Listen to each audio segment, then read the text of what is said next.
Class में हम लोग भोजन, स्वास्थ्य और रोग के बारे में पढ़ रहे थे। इसी के बारे में हम लोग पढ़ते पढ़े थे। आवश्यक पोषक तत्व कौन है ये सब पढ़े थे ना। Carbohydrate, vitamin C. आप पढ़े थे विटामिन की कमी से होने वाले रोग, पढ़े थे ना। यहाँ किताब में देखिए, खनिजों की कमी से होने वाले रोग को भी न पढ़े थे। तो खनिजों की कमी से कौन कौन से रोग होते हैं, कैल्शियम की कमी से कौन सी रोग होती है, पढ़े थे ना ये सब। तो जल की कमी से कौन सा रोग होता है ये सब पढ़ लिए थे ना। आइए अब आगे इसमें बढ़ते हैं। संक्रामक रोग। अब संक्रामक रोग किसे कहते हैं, कोई दिक्कत भी हैं? आइए संक्रामक रोग के बारे में जानते हैं। तो जो है संक्रामक ऐसे रोग जो किसी रोगी व्यक्ति के संपर्क में आने से स्वस्थ व्यक्ति को भी रोगग्रस्त बना देता है, उसे संक्रामक रोग या छूत की बीमारियां कहते हैं। तो छूत की बीमारियां ध्यान देना है। छूत की बीमारी या संक्रामक रोग किसे कहते हैं? तो ऐसे रोग जो रोगी के संपर्क में आने से ही मात्र से ही किसी स्वस्थ आदमी को भी जो है रोग का संक्रमण हो जाता है या छूत की बीमारी हो जाती है, उसे छूत की बीमारी कहते हैं। कोई दिक्कत भी रोग हो जाता है। आइए संक्रामक रोगों के कारण, संक्रामक रोग के क्या क्या कारण हैं सो देखिए जरा सा। चलिए, अधिकांश संक्रामक रोग ऐसे जीवाणुओं से उत्पन्न होते हैं जिन्हें सूक्ष्मदर्शी की सहायता से देखा जा सकता है। किस जीवाणु से उत्पन्न होता है? जिन्हें केवल सूक्ष्मदर्शी से ही देख सकते हैं, खुले आँखों से नहीं दिखाई पड़ता है। जीवाणु 4 प्रकार के होते हैं। कौन कौन जीवाणु होते हैं?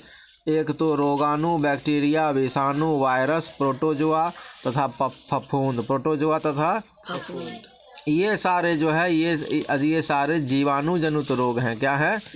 जीवाणु जनित। 4 प्रकार के जीवाणु कितने प्रकार के होते हैं? जीवाणु 4 प्रकार के होते हैं। कौन कौन? रोगाणु, विषाणु, प्रोटोजोआ तथा फफूंद। कोई दिक्कत भी?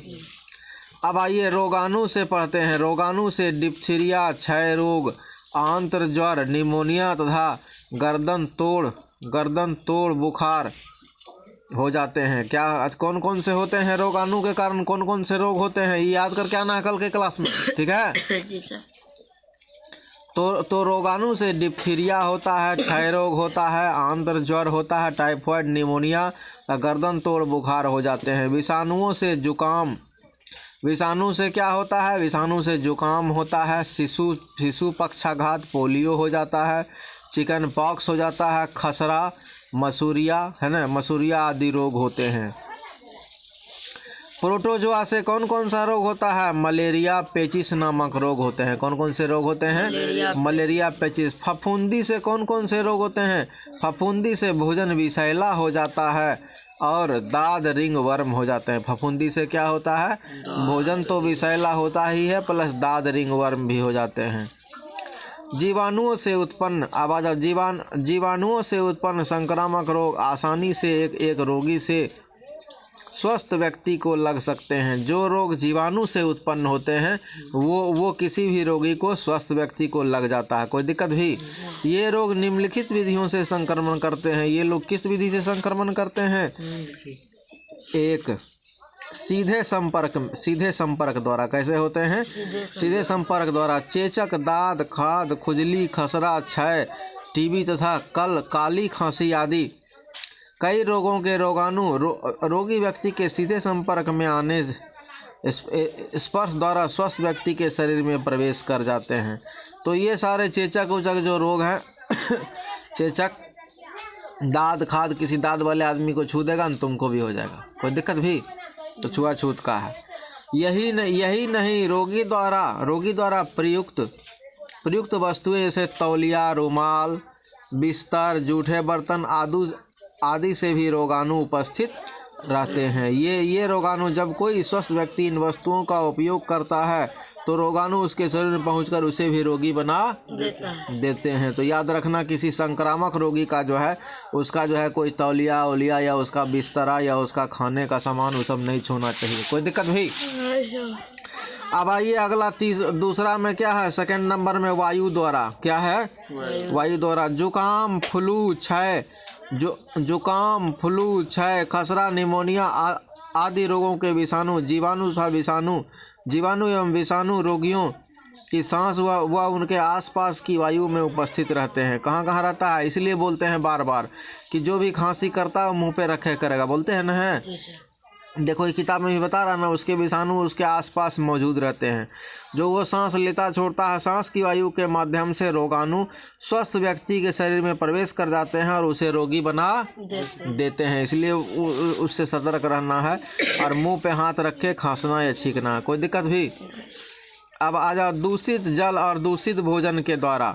दूषित जल और दूषित भोजन से क्या होता है? हैजा, अतिसार, डायरिया, क्षय, टाइफाइड, पीलिया आदि रोग संक्रमित जल और भोजन के माध्यम से फैलते हैं। कैसे फैलते हैं? भोजन के माध्यम। इन रोगों के जीवाणु या रोगाणु रोगी व्यक्ति के मल मूत्र वमन व कफ में उपस्थित होते हैं। कहाँ उपस्थित होते हैं? मल मूत्र पैखाना पेशाब में उपस्थित रहते हैं, कोई दिक्कत भी। वमन व कफ में भी उपस्थित रहते हैं।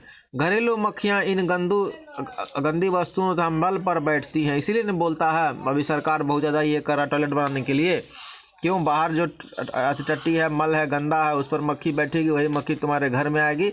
बस जो रोग उस आदमी को होगा वही रोग तुमको भी हो जाएगा, कोई दिक्कत भी। इसलिए जो है इतना सारा कर रहा काम। घरेलू मक्खियाँ इन गंदी वस्तुओं तथा मल पर बैठती है, तभी रोगाणु उसकी टांगें मुखांगों पर चिपक जाता है। क्या होता है? उसके टांग पर और मुखांगों पर चिपक जाता है। ये मक्खियाँ जब ढके खाद्य पदार्थ पर बैठती है तो ये रोगाणु को उन पर छोड़ देती है। क्या करती है? जब कोई भोजन पे बैठेगी तो रोगाणु को वहाँ पर छोड़ देगी।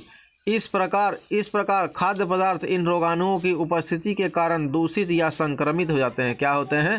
दूषित या संक्रमित हो जाते हैं। ऐसे खाद्य पदार्थों को खाने पर भोजन के साथ रोगाणु स्वस्थ व्यक्ति के शरीर में पहुंच जाते हैं और उसे रोगग्रस्त कर देते हैं, कोई दिक्कत भी।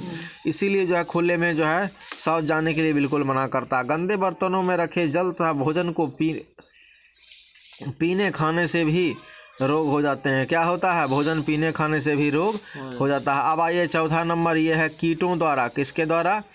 कीटों द्वारा। मलेरिया, डेंगू ज्वर, प्लेग, पीत ज्वर आदि ऐसे संक्रामक रोग हैं जो मच्छरों, पिस्सू, खटमल, जूं आदि कीटों के काटने से फैलता है। किससे फैलता है? मच्छरों, जूं, पिस्सू, खटमल, जूं आदि के काटने से फैलता है। ये कीट मनुष्य का खून चूसते हैं। क्या करते हैं? ये मनुष्य का खून चूसते हैं। जब ये कीट किसी रोगी का खून चूसते हैं तब रोगाणु उनके मुख में पहुंच जाते हैं। क्या होता है? उनके मुख में पहुंच जाते हैं। जब ये कीट किसी स्वस्थ मनुष्य का खून चूसते हैं तब ये रोगाणु उसके शरीर में पहुंच जाते हैं और उसे रोगी बना देते हैं। जैसे ही उसमें रोग फैला देता है। मलेरिया रोग मादा एनाफिलीज मच्छर के काटने से होता है। मलेरिया रोग किसके काटने से होता है? मादा एनाफिलीज के। मलेरिया रोग किसके होता है? मादा एनाफिलीज के। डेंगू ज्वर मादा एडीज के। डेंगू ज्वर कैसे होता है? मादा एडीज मच्छर के काटने से। ये कल पूछेंगे, कल के क्लास में, कोई दिक्कत भी। कल नहीं सुनाएगा तो मार लगेगा कस के, ठीक है? कौन चीज के काटती है वो बताते हैं। प्लेग पिस्सुओं के काटने से होता है। प्लेग कैसे फैलता है? पिस्सुओं के काटने से फैलता है। किस चीज़ के काटने से फैलता है? पिस्सुओं को। तो ये याद रखेगा। मलेरिया रोग एनाफिलीज मादा एनाफिलीज के, ठीक है। डेंगू रोग मादा एडीज के, है ना। और प्लेग किससे होता है? पिस्सुओं के काटने से फैलता है। आजा पांचवा नंबर में कौन है? पालतू जंतुओं द्वारा। जलातंक रेबीज केंद्रीय तंत्रिका का एक खतरनाक रोग है। क्या है? रेबीज क्या है? केंद्रीय तंत्रिका का खतरनाक रोग है। यह विषाणुओं द्वारा होता है। रेबीज कैसे होता है? विषाणुओं द्वारा। तो जो है इनके कीटाणु मनुष्य में पागल कुत्ते, बंदर जैसे जंतुओं के काटने से होते हैं। कैसे होता है? पागल कुत्ते या जो मनुष्य को भी काटने से हो जाता है। मनुष्य को दांत काटता है ना, झगड़ा उगड़ा होता है कभी कभी, तो उसी में उसके भी काटने से होता है। या बंदर के काटने से। कुछ संक्रामक रोग इनके रोगों के रोगाणुओं के प्रकार तथा इनके फैलने के माध्यम के साधन की सूची निम्नलिखित में बनाई गई है ना। जैसे जुकाम, फ्लू है ना, उसके बाद नेत्र फ्लू, आँख का लाल होना, उसके बाद खसरा, चेचक। ये कैसे होता है? संपर्क द्वारा। कैसे होता है? संपर्क द्वारा। रेबीज कैसे होता है? कुत्ते के काटने से। कोई दिक्कत हुई तो जो है आज के क्लास में यहीं तक रहने दो, फिर जो है कल के क्लास में और आगे देखेंगे, है ना। ठीक है, यहीं तक बहुत है।